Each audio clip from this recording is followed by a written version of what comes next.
పోలి పాడ్యమి, మార్గశిర పాడ్యమి రోజు పోలిని స్వర్గానికి పంపడం. అలాగే మార్గశిర లక్ష్మీవారంలో మొదటి లక్ష్మీవారం కథ ఇవాల్టి వీడియోలో మెయిన్ హైలైట్స్ అండి. Welcome to my channel Shirisha Naga. మీకు ఈ వీడియోస్ అనేవి నచ్చుతున్నాయని అనుకుంటున్నాను. మీకు వీడియో నచ్చితే తప్పకుండా లైక్ చేయండి. మీరు చేసే ప్రతి లైక్ నాకు చాలా చాలా ఇంపార్టెంట్ అనమాట. అండ్ ఇప్పటిదాకా సబ్స్క్రైబ్ చేసుకున్న వాళ్ళందరికీ చాలా చాలా థ్యాంక్ యూ. ఇప్పటిదాకా సబ్స్క్రైబ్ చేసుకోకపోతే please subscribe to my channel. పోలిని స్వర్గానికి పంపించడం కోసం అరటి దొప్పలు కావాలన్నమాట. దానికోసం అని చెప్పి ఇలా అరటి దూట కొనుక్కున్నాను. ఈ అరటి దూటలో మన పైన లేయర్, దూటకి చుట్టూరా లేయర్స్ ఉంటాయి కదండి అరటివి, దాంట్లో ఒక హాఫ్ పోర్షన్ కట్ చేసి తీసుకున్నాను. దాంట్లో చిన్న చిన్నగా స్లాట్స్ చేసుకుని అందులో ఆవు నేతి ఒత్తులు వేసి, ఆవు నేతితో చేసిన ఒత్తులు అందులో మనం ఒక నీళ్ళల్లో, యాక్చువల్గా అయితే నదిలో వదలాలి, కానీ మనకి ఇక్కడ నదులు అవన్నీ ఉండవు కాబట్టి ఇలాగే ఒక బేసిన్లో నీళ్లు, దాన్ని ఎంతో పవిత్రంగా భావించి దానికి పసుపు కుంకుమ అన్ని అలంకరించి అందులోనే ఈ అరటి దొప్ప దీపాలని అందులో వదులుకుంటే మన పోలి స్వర్గానికి వెళ్ళిపోతుంది. పోలి స్వర్గానికి వెళ్ళిన నోము కథ. పూర్వం ఒకానొక నగరమందు 5 కోడళ్లు గల చాకలి ఉండేది. ఆ కోడళ్లలోని ఆఖరు కోడలంటే వాళ్ళెవరికి గిట్టేది కాదు. అందువల్ల వీళ్ళు ఏం చేసినా, ఏ పండుగ పబ్బం వచ్చినా చిన్న కోడల్ని పట్టించుకునేవారు కాదు, తమతో కలుపుకునేవారు కాదు. చిన్న కోడలు పేరు పోలి. పోలి గుణవంతురాలు, నిరాడంబరమైనట్టిది. వారంతా తనను ఎంత వెర్రితిభావంతో చూసినా ఏ విధంగానూ వారిని ఎప్పుడూ ఏమీ అనేది కాదు. తన పూజలు, తన పనులు తాను చూసుకుంటూ ఉండేది. కార్తీక మాసం 4 రోజులు తోటికోడళ్ళు అత్తగారు నదీ స్నానానికి వెళ్ళేవారు. పోలిని ఇంటి దగ్గర కాపలా ఉంచేవారు. ఇంటి వద్దనే ఉన్న పోలి ఇంటిలోని నూతి వద్దనే స్నానం చేసి మజ్జిగ చిలికి వెన్న తీయగా చివరన కవ్వాని కంటిన వెన్నను తీసి పత్తి చెట్టు వద్ద క్రిందపడిన పత్తితో ఒత్తిని చేసి ఆ వెన్నతో దీపారాధన చేసి దేవతారాధన చేసేది. నెల్లాళ్ళు ఇలా ఎంతో భక్తితో ఆరాధన చేసిన ఆమె భక్తికి దేవతలు మెచ్చి దేవదూతలతో ఆమె కొరకు విమానం పంపించారు. దేవదూతలు ఆ విమానంలో పోలిని కూర్చుండబెట్టి స్వర్గానికి బయలుదేరారు. అది చూసిన ఇరుగు పొరుగు వారు, ఊరిలోని వారు పోలి స్వర్గానికి వెళుతున్నది అని సంభ్రమాశ్చర్యాలతో కేరింతలు కొట్టింది. నదీ స్నానం చేస్తున్న అత్తగారు, తోటికోడళ్ళు తమ మీదుగా విమానం వెళ్తుండగా పోలి కాళ్లు పట్టుకుని వేళ్లాడి పోలితో స్వర్గానికి బయలుదేరారు. అది చూసిన దేవదూతలు, మీకు స్వర్గలోకానికి వచ్చే అర్హత లేదు, మీదంతా ఆడంబరం, ఆమె పట్ల దురుసుగాను వెరసుగాను ప్రవర్తించి పాపం మూటగట్టుకున్నారు. పోలి పరమ భక్తురాలు, సాధ్వీమణి, మిమ్మల్ని గాని మరెవ్వరిని గాని కించిత్తు పరువాక్యములతో తూలనాడలేదు. కార్తీక మాసం 4 రోజులు భక్తితో జ్యోతిని వెలిగించింది. ఆమె మాత్రమే స్వర్గమునకు వచ్చుటకు అర్హురాలు. మీకు అదృష్టం లేదని వారిని దూతలు క్రిందకు త్రోసివేసిరి. శ్రద్ధ, భక్తి, సాత్వికత గల వారికి ఈ వ్రతం స్వర్గప్రాప్తిని కలిగిస్తుంది. కనుక పోలి కథను చెప్పుకుని అక్షింతలను తలను దాల్చిన వారికి ఇహలోక సుఖము, పరలోక మోక్షము సిద్ధిస్తాయి. కార్తీక మాసం అంతా చేసిన వ్రత ఫలితం మనకి దక్కాలంటే ఈ మార్గశిర పాడ్యమి రోజు మనం ఇలాగా అరటి దొప్పలో దీపాలు వదిలి ఆ కథ చదువుకుని అక్షింతలు వేసుకోవాలన్నమాట. పోలితో పాటు మనం కూడా అందరం కూడా స్వర్గానికి వెళ్దాము, మనం కూడా పుణ్యం మూట కట్టుకుందాము. ఏమంటారు?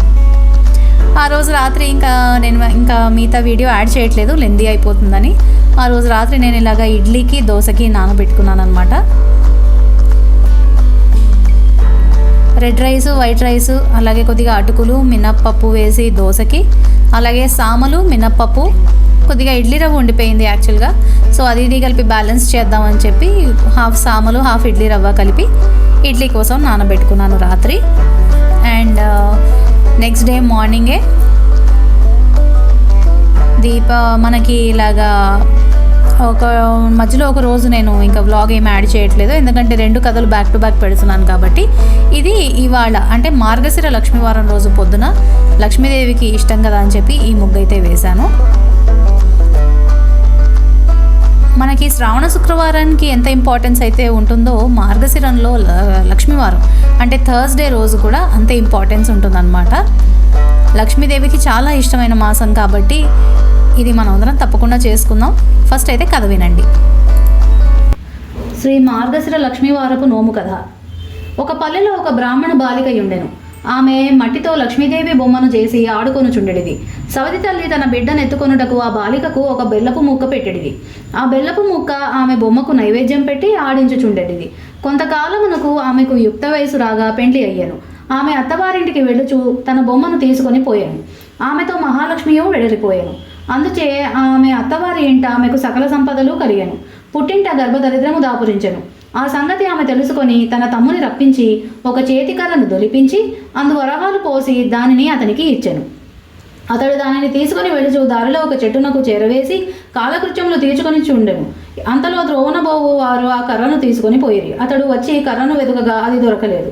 చేయునది లేక అతడు ఇంటికి పోయాను. కొన్నాళ్ళకు ఆమె తమ్మునకు కబురు పంపి ఇంటికి రప్పించుకొని పరిస్థితి ఎట్లున్నదని అడిగాను.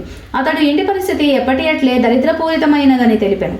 అందుకు ఆమె విచారించి ఒక చెప్పుల జోడు నిండా వరహాలు పోసి దానిపై గుడ్డ కప్పి ఆ జతను తండ్రికి ఇవ్వవలసినదని చెప్పి అతనికి ఇచ్చాను. అతడు వాటిని తీసుకొని పోతుండగా దారిలో దాహము వేశాను. అందుచే వాటిని అతడు ఒక చెరువు గట్టు మీద పెట్టి నీరు త్రాగుచుండెను. అంతలోనొక కుక్క వచ్చి ఆ జోళ్ల జతను పసిగట్టి వాటిని నోటితో కరుచుకొని పోయాను. అతడు గట్టు మీదకు వచ్చి చూచుసరికి చెప్పులు లేవు. వెతికి వాటినెందునూ గానక అతడు ఇంటికి చేరాను. మరికొన్నాళ్లకు ఆమె తన తమ్ముని రప్పించి అతడి పరిస్థితి ఎట్లున్నదని అడిగినది. అతడు జోడు పోయినవని చెప్పినచో అక్క కోపగించుకునని భయపడి ఆ సంగతి చెప్పకుండా అతడి పరిస్థితి ఎప్పటి ఎట్లే ఉన్నదని తెలిపాను. అది విని ఆమె ఒక గుమ్మడికాయను దొలిపించి దాని నిండా వరహాలు పోసి తమ్మునికి ఇచ్చాను. దానిని తీసుకుని వచ్చుచున్నప్పుడు అతడు ఒక చెరువు గట్టు మీద పెట్టి నీటిలోనికి దిగాను. అప్పుడే ఆ త్రోవన బోవుచున్న కోమటి ఒకడు ఆ గుమ్మడికాయ ఉండుట చూసి దానిని పట్టుకొని పోయాను. ఆ బ్రాహ్మణుడు చెరువుగట్టు మీద గుమ్మడికాయ కనిపించకపోవుటచే ఇంటికి వెళ్ళిపోయాను. కొంతకాలం ఉండి ఆమె పుట్టింటి సంగతులు తెలుసుకొనుటకు వెళ్ళి నోమును పట్టించినచో దరిద్రము తీరునని తలంచి తల్లిదండ్రులను తన ఇంటికి తీసుకొని వెళ్ళాను. ఒకనాడు ఆమె తల్లితో, అమ్మ, ఈ వేళ మార్గశిర లక్ష్మీవారము కనుక మనము నోము నోచుకోవాలని నీవు ఎంగిలి పడవద్దని చెప్పాను. అట్లే ఆమె దాందులకు ఒప్పుకొని పిల్లలకు చదిని పెట్టుచో అలవాటు ప్రకారం ఒక ముద్దను నోట వేసుకున్నాను. అంతలో కుమార్తె వచ్చి నోము నోచుటకు స్నానము చేయమని పిలిచాను. తల్లి ఆమెతో, అమ్మ, పిల్లలకు చదియనము పెట్టుచు మరచిపోయి ఒక ముద్ద నోటిలో వేసుకుంటుని అని చెప్పాను.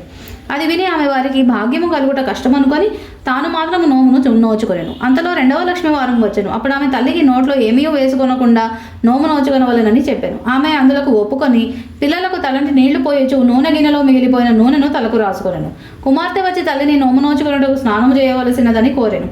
కానీ ఆమె మరచిపోయి తలకు నూనె రాసుకున్న సంగతి తెలిపాను. అయ్యో, ఈ వారం కూడా వృధా అయిపోయినది కదా అని అనుకొని ఆమె మాత్రము నోము నోచుకొనెను.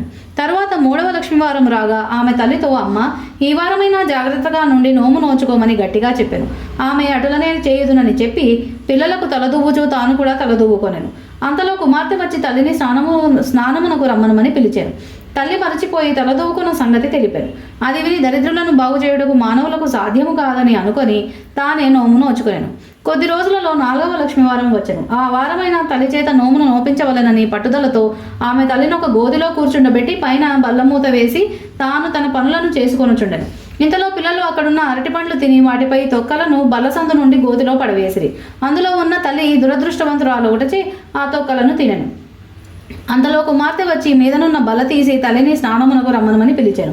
ఆమె తాను అరటిపండ్ల తొక్కలు తిన్న సంగతి చెప్పగా కుమార్తె చాలా విచారించి తానే నోమును నోచుకొనెను. తరువాత 5వ వారం నాడు కుమార్తె తల్లి చెంగును తన చెంగునకు ముడివేసుకొని తన వెంట ఆమెను ద్రిప్పుచు పనులన్నింటినీ ముగించుకున్న తరువాత ఆమె చేత కూడా స్నానము చేయించి నోము నోపించారు. కూతురు పూర్ణగుడుములు నైవేద్యము పెట్టినప్పుడు మహాలక్ష్మీదేవి స్వీకరించి తల్లి పెట్టినప్పుడు మాత్రము స్వీకరించలేదు. అది చూచి కుమార్తె అట్లు చేయుటకు కారణమేమని మహాలక్ష్మీదేవిని అడిగాను. అందులకు లక్ష్మీదేవి, అమ్మాయి, నీ చిన్నతనంలో నీవు నా బొమ్మతో ఆడుకొనుచుండగా నీ సవతి తల్లి నిన్ను చీపురు పుచ్చుకొని కొట్టినది. అందుచేతనే నేను ఆమె నైవేద్యము పుచ్చుకొనట లేదని చెప్పాను. అప్పుడు ఆ కుమార్తె తల్లి ఆమె తప్పు క్షమించి నైవేద్యము స్వీకరించి వారికి భాగ్యం అబ్బునట్లు చేయకూడదనని ప్రార్థించి మహాలక్ష్మిని ప్రసన్నురాలిని చేసుకొనెను. తరువాత సంవత్సరమున ఆమె తల్లితో నోము పట్టిన 1వ వారము పులగము, 2వ వారము పరమాన్నము, 3వ వారము ముద్దకుడుములు, 4వ వారము చిత్రకలమాన్నములు, 5వ పుష్యమాసపు లక్ష్మీవారము నాడు పూర్ణకుడుములను సమారాధన పెట్టించి నోమును పూర్తి చేయించాను. పిమ్మట ఆమె పుట్టింటి వారు దరిద్ర విముక్తులై ధనధాన్యములతో తులతూగుచుండిరి. ఫలము తప్పినను ఉద్యాపనము. పైన చెప్పిన విధముగా మార్గశిర మాసమున వచ్చు 4 లక్ష్మీవారములు నోము నోచుకొని పుష్యమాసమున 1వ లక్ష్మీవారము నాడు పూర్ణ కుడుములను మహాలక్ష్మీదేవికి నైవేద్యం పెట్టవలెను. నోము నోచుకొనిన వారము నాడు కథ చెప్పుకొని అక్షింతలు వేసుకొని నేతి పిండి వంటలతో ముత్తైదువులకు సహపంక్తి భోజనము పెట్టవలెను. కథలోపమైనను వ్రతలోపముండరాదు. పద్ధతి తప్పినను ఫలము తప్పదు. శ్రీ మహాలక్ష్మీదేవి అయి నమః. శ్రీలక్ష్మికి నారీ శిరోమణికి నవపద్మపాణికి నందేలు శ్రీరంగనాథ సతికి శ్రీయకాంతాయ కళ్యాణ నిదయే దినాం శ్రీ వెంకట నివాసాయ శ్రీనివాసాయ మంగళం. మంగళనీరాజనం సమర్పయామి. మంగళనీరాజనానంతరం శుద్ధ ఆచమనీయం సమర్పయామి.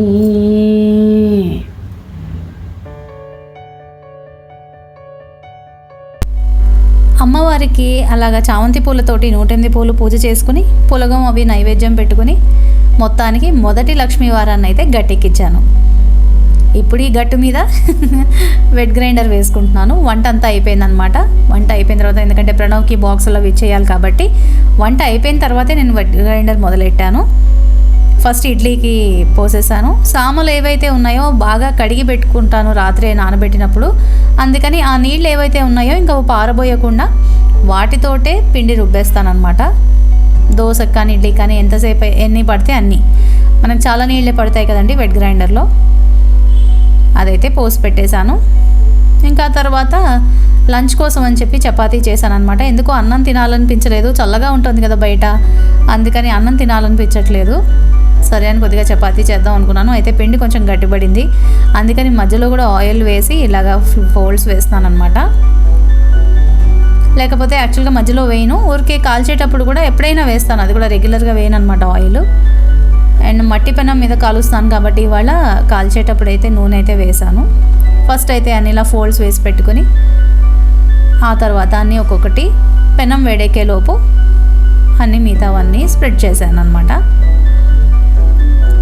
ప్యారలల్గా అటు కాలుస్తూ ఒకటి ఇటు ఒత్తుకుంటూ చపాతీలు, మొత్తానికి చపాతీలు అయితే ఫినిష్ చేసేసానండి.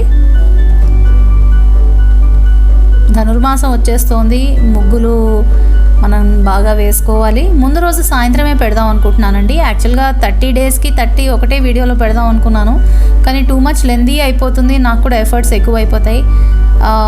అంత వద్దులే, ఎప్పటికప్పుడు ముందు రోజే పెడదాం అనుకుంటున్నాను. సో చాక్ పీస్తో వేసి ముందరైతే పెడతాను రికార్డ్ చేసి. నెక్స్ట్ డే మార్నింగ్ అందరం అది వేసుకుందాము వీలైతే.